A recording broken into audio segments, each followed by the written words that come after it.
So architecture basically says, how do we best deliver against the expectations of those people sitting in the outside world? Can we solve their problems? How do we best do it? And the challenge is that we have org charts which try to do that. But the work gets broken up, the tools get broken up, and things don't connect very well. So to me, the real purpose of business architecture is to make sure we're doing the right work for the right reason, for the right people at the right time. But we're making sure that everything we're building or spending our money on improving is actually helping make that happen. Hello and welcome to Season 2 of Bots and Thoughts, the hyperautomation podcast sponsored by Salient Process. I'm your host, Jimmy Hewitt, aka Mr. Automation. Hello, Bots and Thoughts community. This is Jimmy Hewitt, aka Mr. Automation. And on behalf of Salient Process, I am thrilled to present another special guest for you all today. Mr. Roger Burlton is the founder and president of the Process Renewal Group, a consulting firm that specializes in business architecture and business process management. By all accounts, Roger is a thought leader, industry expert on business architecture. He literally wrote the book on it. Go check it out on Amazon. It's called Collecting, Connecting, and Correcting the Dots. During this interview, we talk about the book, we talk about the fundamentals of business architecture, all the way up to advanced topics, walking you through some real life scenarios that have gone through this. Without any further ado, I'm thrilled to bring you Mr. Roger Burlton. Yeah. We've gotten to know each other a bit over the last few weeks and maybe months now. So I've got a good understanding of you and who you are. I've read your book. My whole company has. It's like required reading here. But for the audience who maybe hasn't got your book or hasn't come into your concepts yet, I was wondering if you wanted to introduce yourself a bit, where you're from, kind of your background, and what you're working on now. Sure. So I'm Roger Burlton. I am president of a small organization called Process Renewal Consulting Group, Process Renewal Group for short. I started Process Renewal Group in the mid-90s because I just felt that people weren't connecting the dots very well in terms of the work that was being done. And so I was actually working as in a telecommunications company, so started doing a lot of that process work back then. And then gradually over the years found that there were better ways to manage work in an organization. And so I'll often hear people say, well, we don't think about processes. And I said, well, do you do work? Well, yes, of course we do, but then you're doing processes. So somehow the work is getting done. And then based upon that, sort of made it work much more in the area of how do we take this strategically rather than just tactically figure out how we do things better. And so the work in our company became much more, how do we use business processes and business architecture as a strategy? And we expanded it over into other domains, like what about your information? What about your strategies? What about your performance? And just gradually, slowly started to work much more with organizations to make strategic decisions because they were thinking about the end-to-end process of the organization. And so just gradually doing that over the years, working with a lot of different industries, finding that the issues are the same regardless of the industry. So people don't do a very good job of how they make sure that the right results are being delivered to the right people. And along the way, wrote a book back in the early 2000s called Business Process Management. And then more recently wrote an update to that and an expansion in scope of that, just called Business Architecture, which is collecting, connecting, and correcting the dots. And so doing this for many different industries, many different people. And there it is. Go buy the book. It's on Amazon. grab it if you're interested in this. It's getting good responses, being a common sense way of looking at things. And that's always been my view. Even though I started out as an industrial engineer on the the harder side of things, I learned that common sense really is the foundation for so much of what we have to do. Oh man, that leads me right into one of my deepest curiosities for you is what backgrounds, degrees, disciplines, or domains do you and your team pull on as you help customers do business architecture? Is it industrial engineering? Is it common sense? Is it process improvement? Is it anything coming from IT? Yeah. What are the most It's a common? really good question. I mean, as I say, I'm an industrial engineer, and I have the honor now of going back to my alma mater and actually teaching the industrial engineers how to do this stuff. So Okay, so there is a class. There is a business architecture there class. is a class. Matter of fact, you have to get through myself and my business partner in order to graduate in your senior year. Yes. But it's interesting.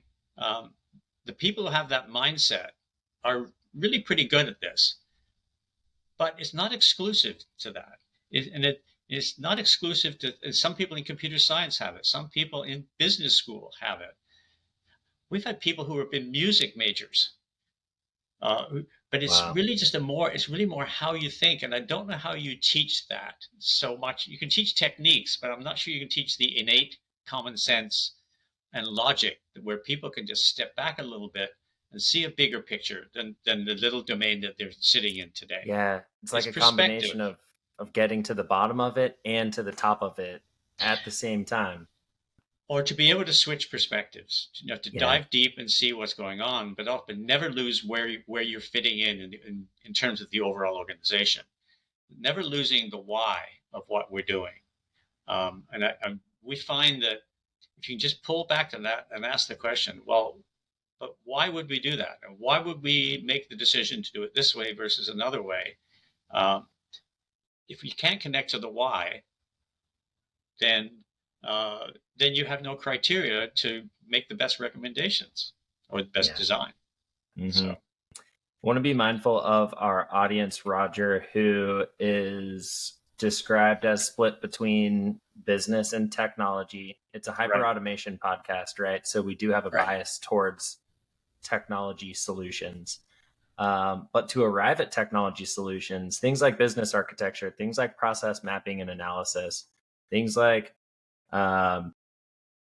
other concepts besides just RPA and go build a bot, right? Come into play. But they may not have a deep understanding of business architecture. Would you mind indulging them and maybe introduce business architecture? What is it?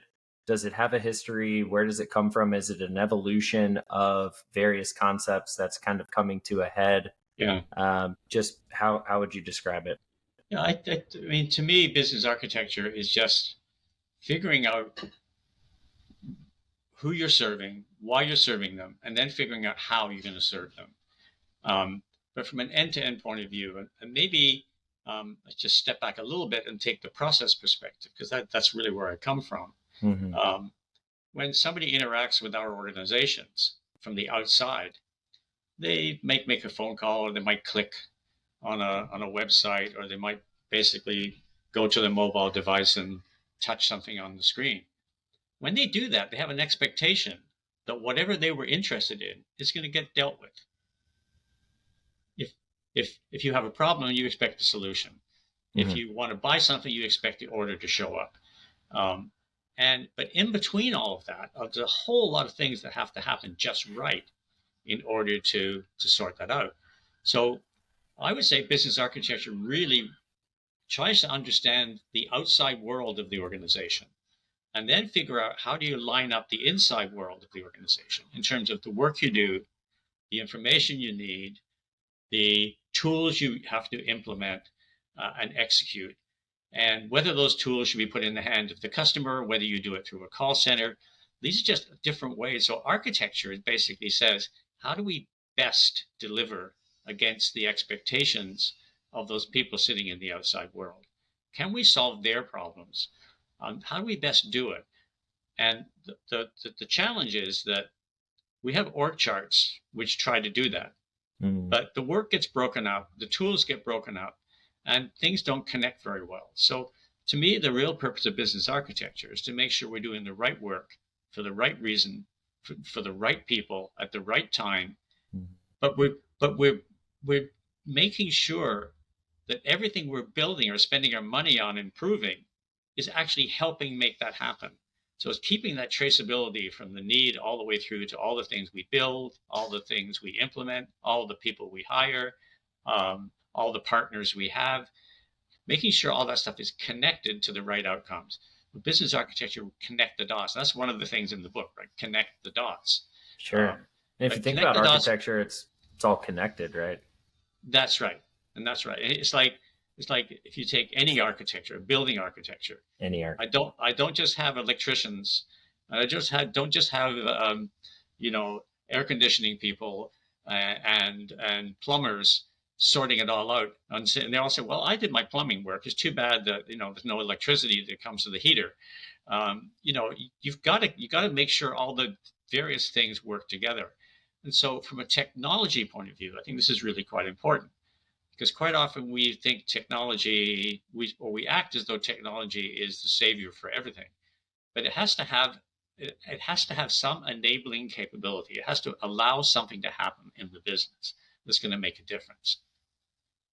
We're seeing a lot of this, by the way, these days with things like artificial intelligence, and AI and digital technologies are changing what's possible in our business. So therefore, if I deal with something which is very popular right now, which is something like ChatGPT, you say, well, that's a great tool. Who can use that in the organization? Or maybe if I put it in the hands of our customers, they can solve a lot of their own problems and be happier than having to talk to somebody in a call center. Wow, what can that tool do? Maybe if I'm going to use RPA, maybe I can connect information from one system up to another system, and therefore smooth the flow and get it done faster and better than I've done before. But they're tools to get work done. Right? They must never forget that. They're tools to get work done. But we have to identify what they are and how the pieces fit. And that reminds me of a bit in your book. I forget which chapter, somewhere in the 6 to 8 range. It's a means and an end. Right. You don't want ChatGPT to be an end. That's right. Right. Just to do it, just to put a popular technology in the hands of your customers. Unless you're the people selling ChatGPT. Right. Yeah, no, that would have been good due diligence on what's happening outside your company. That's right. Yeah, what really struck me in the text was the amount of focus on what's happening outside of your company's four walls. I found myself getting not frustrated or antsy, but eager and excited to finally get to where we can start mapping processes. So that's my bias, as coming at it from a hyper automation, process automation perspective. Right. But there were 3 or 4 chapters talking about, okay, put your company aside, think of it as a black box for now. We're doing, external ecosystem stakeholder mapping and analysis. This rich backdrop of context. It seems really critical to your method before you jump in and to do what process analysts and business analysts are typically trained to do, which is jump right into a process or solve a problem within an ill-defined scope, or a scope which is perhaps going to help a particular executive do well for themselves inside the organization, but is not necessarily the best thing for the customer. And so that misalignment is a huge issue in organizations. Everybody working towards their ends without realizing they're just a means to a larger end.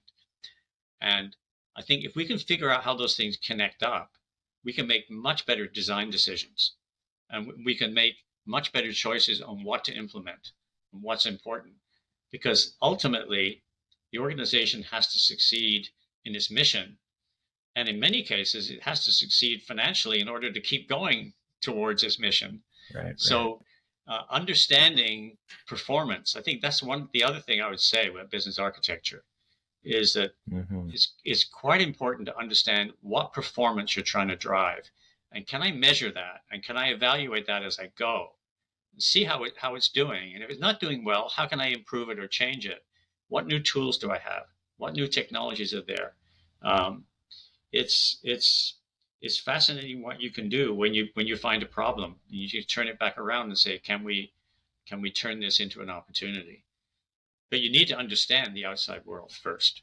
Yeah, and pulling on that thread from the problem all the way through to the broader ecosystem and stakeholders, that context must be hard because you have a department or a team that has hired you and they want to solve a problem, and it's, well, hold on, we need to back up and come up 6 levels before we can assign the proper create the proper change portfolio for you. Yeah, uh, is there a customer profile that is more ready for that type of work and those back pedals? Or is it like yeah. you lead a horse to water, can't make him drink? Or is it like when the student is ready, the teacher will come? Is there a type of company that is more Well, ready for your I work than think others? so, and I think it's market conditions that drive it. So certain industries are in very fast pace, turn things over. Things um, like retail, where the customer is everything. Uh, Mm-hmm, mm-hmm, Things like service oriented companies, mm-hmm. like telecommunications, banks, they really have got to get it right. Also, because it's so competitive. And if you don't stay with it and don't keep working against it, if you don't get the end to end right, it doesn't matter whether you've got great leaders in each department. You don't get the end to end right, you're going to suffer in the marketplace. Now, Sure, sure. what that says is, and this is not universally true because there are exceptions to this. So it means that organizations which are more like government or monopolistic, like I'm working with a power company now, and Mm-hmm. it's hard to get some of these messages through because they're the only place to go. So Yeah. um, it's not like I can go to the other power company. Um, so that makes it a bit difficult. But honestly, the ones that I've seen who are the best, it's not an industry; it's a nature of the organization. And these are privately held organizations who've been in the family for 100 years. And Mm-hmm. so, and the reason for this is that their motivation is not just this quarter's results or next year's bonus. Their motivation is to keep the the value of their organizations running for decades and decades and decades. So they make good decisions Yeah. about the long term health of the organization, and they don't just optimize something because it's going to be good this quarter. Man, is that refreshing. I wish that more of our publicly traded clients had as long term of a planning horizon as those companies do. That also speaks to the living, breathing, those aren't your words, nature of the artifacts and models that your method kind of requires. Could you speak to the, it's not living, breathing, but But the it's sustainability. And sustainability built to I mean, change, I think this, is what you say. yeah. Built to last. That was a Built to book about that a last. while ago. Um, Yeah, yeah. but and I think the point here is that the world is moving so quickly. We used to have a couple of years to build a good plan and then implement it over the next 5 years. Well, by the time a year's up, Yeah, all the no. conditions have changed. So what that means is we have to see things like business architecture as a way of life and not as a project. In other words, uh, well, Yeah. if I do all this, I'll have a great architecture, and then I can, cut the team in half and just keep on going and just keep the lights on. Generally, things are changing all the time. this needs to be something you do over and over and over again. And somebody said to me once, and it stuck with me, and they said, this is not a diet where I go on a crash diet, get it all figured out, and I think I'm good, and then go back to the way I was. It's actually, if you want to lose weight, you have to change your lifestyle. The diets are not going to be good enough. You may have to start with a diet, but you better have the commitment to say, I'm always questioning, I'm always looking, I'm always examining, I'm always changing. And as I said before, things like AI comes along and all of a sudden blows everybody out of the water and say, well, if you're not doing some of this stuff to the best effect now, then you've missed the boat and somebody else is going to get it. And so it's never ending, which I hope is good news. You have to sustain the organization. And that's what the family-run companies are looking for, sustaining the organization. And living, breathing business architecture models sustain that ongoing lifestyle versus static artifacts and models, which would not sustain that. But again, if you mentioned certain industries, well, if you're listed in the Dow Jones and all your shareholders are expecting a certain return, and all the analysts are beating you up because this last month was a bad month, it's hard to remember all of that if all of a sudden you're going to be out of work. So there's a lot of motivation behind all this. If you get the right motivation, it's much easier than if people just are interested in something different. I'm sure your method can accommodate those short-term Wall Street pressures as something happening in the external, something happening in your ecosystem. They are a stakeholder, right? Your investors are a stakeholder. They absolutely are, but they're not the only stakeholder. I think that's the issue. If I want to increase my earnings in the next quarter, I bet I can do it regardless of what's going on. But at what cost? And in what context? Absolutely. Yeah. Hey, it's a lot. It's a lot to factor. It's a lot to manage. It's a lot to synthesize. That's another theme that came up throughout your book, is as you go from phase to phase, kind of the outside in, as you get to know the broader context, market ecosystem you exist in, ultimately ending with a change portfolio. There's a lot of synthesizing that happens, a lot of decisions that happen, and a lot of synthesizing that happen. I'm curious, not to get too deep into your method, but is that one of the hard parts of doing business architecture, all the synthesizing and decisions that happen? I don't think it's hard. I just think it's a lot of work. Sure, that's where a lot of the work comes in. And so, but if we don't do it, we create our own problems going along. As again, another friend of mine said to me once, is, Roger, I think the main cause of problems is solutions. Oh man, that resonates. Because we don't understand the impact of what we're doing, because we don't spend enough time analyzing that synthesis. So if I change how I run my process, I might mess up the next process. Or if I change what I want in the process, I might need different data that I don't have. Or if I change the data, or if I stop doing something, I may not realize that downstream somebody needs that information for regulatory reporting. And so pulling all it together, like the data, the process, the various capabilities we build, all of those strategies have to make sense with one another. So if I'm going to go pull, as you mentioned, pulling string. If I pull on this string, I look in the ball of wool, and I can see something else moving. I want to know what it is before I change it. Yeah. Have you ever done gardening where you find a weed mat and you pull on it and you're like, okay, where does this thing go? How far and wide does this thing go? Right. Pull on that thing all day, see where it goes. Exactly. Yeah, you get curious. So it's what we're trying to do is avoid unintended consequences of change, because there's so much complexity But if I can define what my processes are, I can define what information I'm dealing with. If I can figure out what policies and rules, and if I can figure out what skills and competencies and attitudes and culture, behavior, if I can figure out what performance I want, and I can say that if I touch one of them, what's the potential risk on all the others before I jump in and start designing and building systems. Mm-hmm.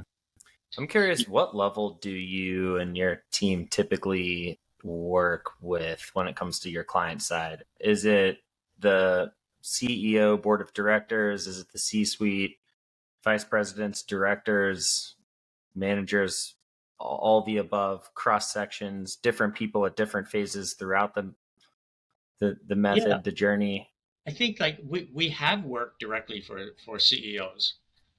It not typical. I mean, it's better when it is because then we have the leadership we need in order to get the behaviors to change, Yep. behaviors of the executives, that is. Um, but quite often we're working with some C-suite person or one notch below. The farther down that stack we are, the harder it is to get it to stick because you need the commitment of senior people to do things differently. Probably, and the slower it moves too. That's right. And I will say we're not always successful. Sometimes we work with an organization that thinks it's going to be easy and straightforward, and it sounds sexy, but they don't have the commitment to stick with it. And we've even seen situations where we're making great progress, and all of a sudden the CEO gets swapped out, and a reorganization happens, and it all goes somewhere project else. gets pulled. Yeah, project gets pulled, right? So it takes there's a whole maturity here, and once you get to a certain level of maturity, it does stick because it just becomes a way of life. But if you're just starting to do it, it's a little fragile. So you have to have some evidence that it's worked.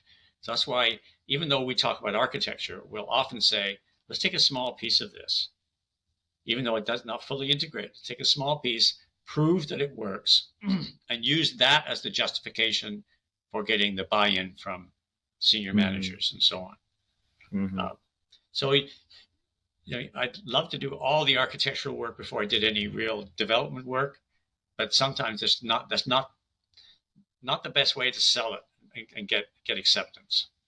Yep, understood. It's always different. It's different every time. It's always different. Yep. Yeah. Even though there is a framework, and we call it, we basically say our approach is trying to emphasize freedom within the framework. In other words, if you follow the general principles, but sometimes you start in a different place, and sometimes, you deal with the information aspects rather than the process aspects, because that's just where people are and what they're ready for and what their problem is. Yeah, that's the reality and the nature of business, right? That's right. No. And so if I have a regulatory compliance requirement for January 1st, or they're going to come in and shut me down, they're not going to worry about methodology. They're going to just say, let's do what we have to do to get that data done. We'll figure the processes bit out afterwards. So you deal with the situation as it stands, as opposed to trying to be pure with your methodology. I'm curious on a couple things. I was wondering if you had any fun stories that you wanted to share, either engagements that went really well, great turnaround stories, where they've got kind of not a hopeless client or a struggling client needs help navigating, their next chapter, and they emerged with clarity and just a great, change portfolio, or maybe a story that didn't go as well, and because of certain reasons, it didn't work. And those are good learnings. I'm curious what stories might come to mind. I'll give you one of each. Cool. I'll give you the good one first. We're working with a client right now who was a former client. We work with this gentleman at a large bank, and we work with the division that deals with secured lending. So real estate, cars, other things like that. And so we work with those guys, and they've been struggling and struggling and struggling to get to do better. And so this particular client had heard us speak at a conference and came up at halfway through and said, "So this is what I think you're saying." I said, "Yeah." I said, "Well, what? Maybe we should be looking to talk to you guys." So it turned out that he was in the same city where we were from. So later on that week, we had a presentation to the senior executives. Got there that quickly, and we spent a couple of years just completely turning around the whole mortgage department because he was driving it and he was respected inside the organization. And they changed how they do mortgages, and it was the basis for implementation of a whole new big platform, big technology platform. It was used to describe what that platform had to do, and they're able to do the implementation very, very, very successfully. And Isn't so that great? Well, but this is actually not really the story. The story is he left that organization, went to a very large health insurance provider on the West Coast, and the day he took that job over, he called me and said, "We need to do it again." And so we went in, we trained, and this is senior vice president of operations of a large health insurance company. And this is a lot of transactions flow through that organization, claims and insurance and health care providers and stuff like that. So we went in and basically got his senior vice presidents and directors in a room for 3 days, walked through what this is all about. They all agreed to it. And then we took them through the framework step by step by step from the outside. Who are the stakeholders? What do we give them? What do we get from them? What are their needs? What do they expect? And all that kind of stuff. Did all the stakeholder analysis, developed what we call a North Star, which is our vision of where we want to go. And then we developed the process architecture, and then they each picked up. They divided the process among all that group. They became the champions for each of these processes. And now they're in there changing all of it. We completely changed the scorecard of the organization going upwards. And it's just gone like a charm. It's been fantastic because we had the internal leadership supporting it. Yeah. Executive support. So that was great. On the opposite side, I worked, myself and my partner worked coaching another organization that they were so badly managed and so badly organized, but they're making tons of money despite themselves because of their positioning in the marketplace, ignoring the fact that others can creep into their market. They were basically, they run auctions for equipment resale, things like heavy duty tractors and things like that. They're very, very large. And so, but they got a new leadership team in, and the board was pushing hard for growth. So they wanted to grow like double digit every single year for a number of years. And so what they did is they basically just tried to introduce new product, except they couldn't even produce a bill which told you what products you had bought and how much you owed, because there's all kinds of reconciliation that they couldn't possibly pull off. So we tried to pull it all back and put some architecture together to show even something like where does billing information come from? What should it do? What systems are doing it well? Which systems are not? Should we replace the whole stack? Should we glue the thing together with robots? All that kind of stuff. But in the meantime, what they did is they just kept pushing these products, and they got seduced by an outside firm that says, forget all this planning. We don't need planning. All we need is agile product development. And they started trying to build out products. And then none of it connected. They had new products. Customers didn't know what to do with them. None of it connected. And as a result, everybody I know there has now left the organization, Yeah, the house of and cards they don't crumbled. have the internal capacity to run the business properly or to change the business properly, because they were so focused on growth that they couldn't figure out how to provide great service at the same time and retain customers, and they're losing customers now. So that was a failure. And the team I work with, Yeah, thanks for clarifying that. no, but the team I work with, they were great, and we produced an awful lot of good stuff. But they couldn't even get a meeting with the executive team. Oh man. Yeah, those are two great stories. The common thread to me is executive sponsorship. One had Right it, on. one didn't. Executive Yeah. sponsorship, man. Both followed the method, but one didn't have executive sponsorship. So you know what? The second one, they'll be back. Hopefully. And Hopefully they maybe realize it. maybe Whether to be 5 years. back or off the map. One of That's the very two. true. Or acquired by somebody else. Yeah. Yeah. And then they'll be back. Then they'll be back. I'm always optimistic. So does that speak to a particular customer profile? I know you mentioned that something about the private family legacy type companies. Yeah. Public, private, large, small, struggling, booming, doesn't discriminate. One isn't more ready than the other. Well, it's Trying to zero in interesting. on that profile. There is some other it might be more cultural than anything else. People often ask us, who's doing this well in the world? And what we find is that in certain countries, there's much more openness to having a more structured, organized approach to doing work. Western Europe. Well, the Scandinavian countries are amazing. Sure.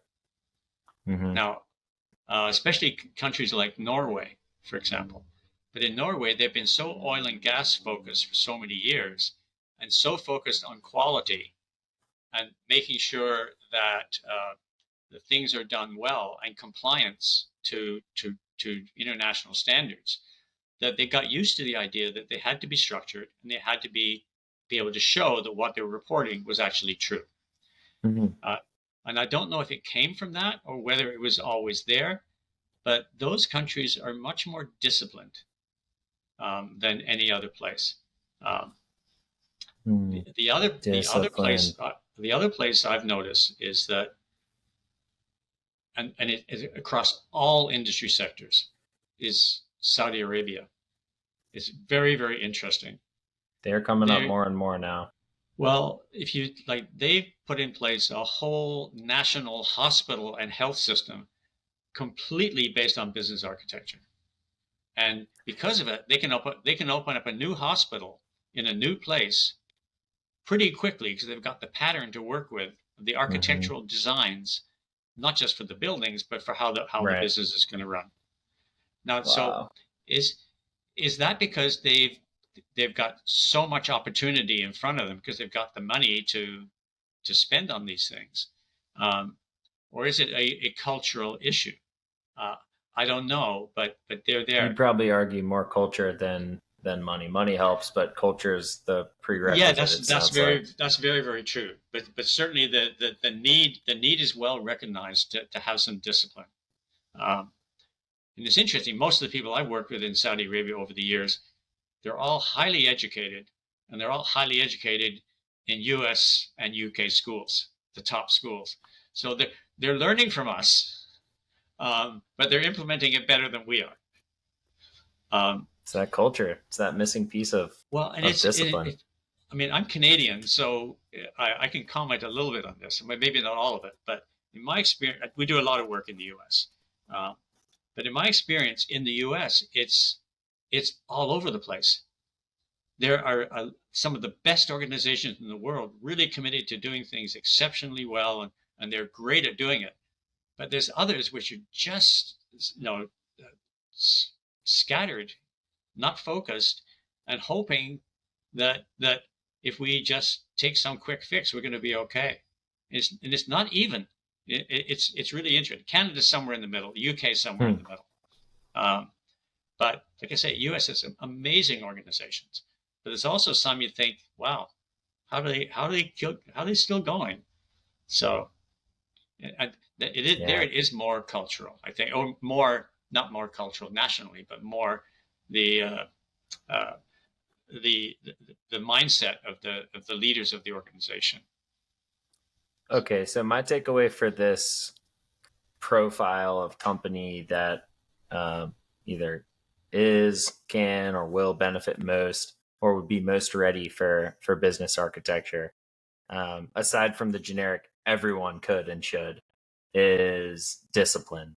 Either they are disciplined or they're willing to be disciplined to That's create right. a long-term, sustainably profitable future for themselves and their stakeholders. And it could be the marketplace, it could be the marketplace that just naturally has that discipline. Certain industries, and certain industries at certain times too. Thankfully, I've noticed, I've done a little bit of work in the space. The nuclear power operators seem to be pretty good at this.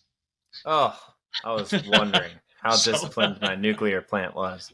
I'm glad to hear they're highly disciplined. Yeah, we just watched Oppenheimer too. Oh, did you watch it?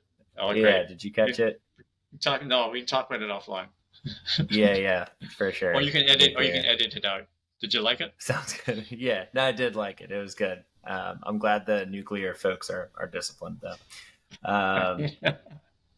So coming up on it, Roger, I've got a couple rapid fire questions for you.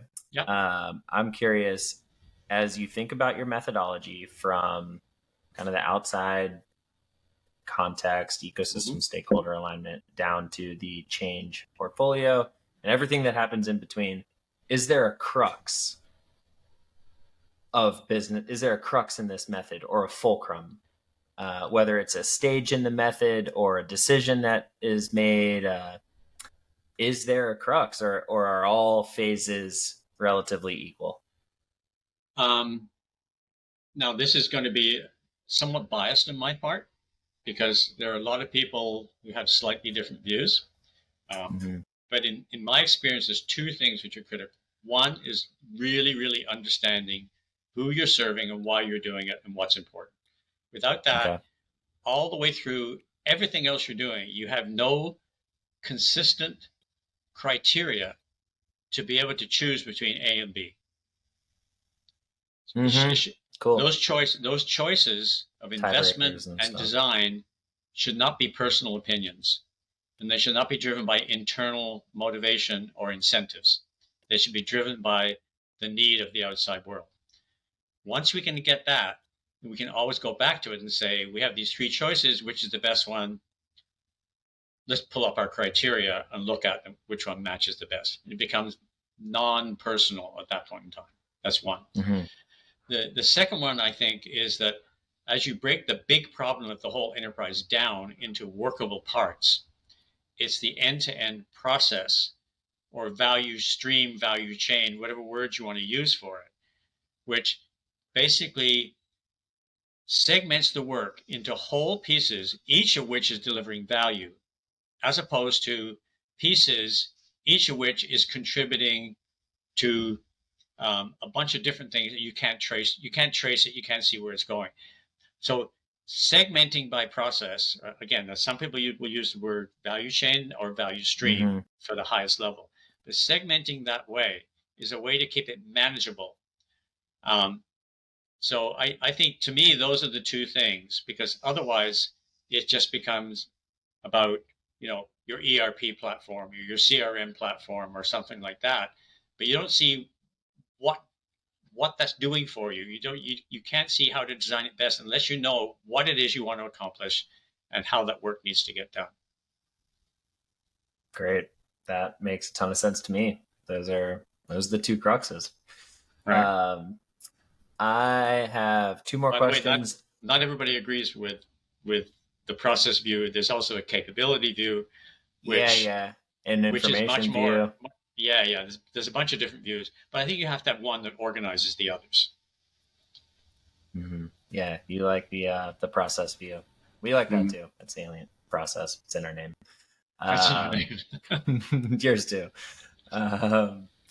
Next rapid fire question is, are there shortcuts to your methodology? Is there an 80-20 that can come in a pinch if you have a limited budget customer or limited time or limited pay, whatever it may be? Is there an 80-20? And what Yeah, would that I look think there is. It's mostly an issue of how deep you want to go. So normally what we say is when you're doing this work, we want to start with mile wide, inch deep, or if you're in Canada with me, kilometer wide, centimeter deep. Nice. And so, but in other words, you want to understand the whole picture, but you don't have to understand everything about what's going on. But then if you then can prioritize of all the pieces you got across this mile wide, then you can say, well, this particular area is painful for us, is strategic for us. We really want to go after that one process area. Then you can drill that down and make it, you can take it now a mile deep, as opposed to having to take everything equally all the way down the stack. Focus on something, do it there, get it working well, and then come back and do it again, and then do it again, and build it up over a period of time. Cool. So that's what I would say is don't get lost in the weeds too soon. Yeah. Don't skimp on the context. Don't skimp on the stakeholder mapping, but also don't feel like you have to go deep on each and every. But at the same time, even on my stakeholder mapping, I don't have to go out and do all kinds of customer market research information. Like I don't need detail. I don't need 6 months of the marketing group going and talking to and doing customer surveys and stuff like that. I can shortcut that as long as I'm pretty confident I'm close enough. So being comfortable with being uncomfortable is a really good thing. So in other words, you know that you don't know it all, but you're comfortable enough that you're going to figure it out as you go.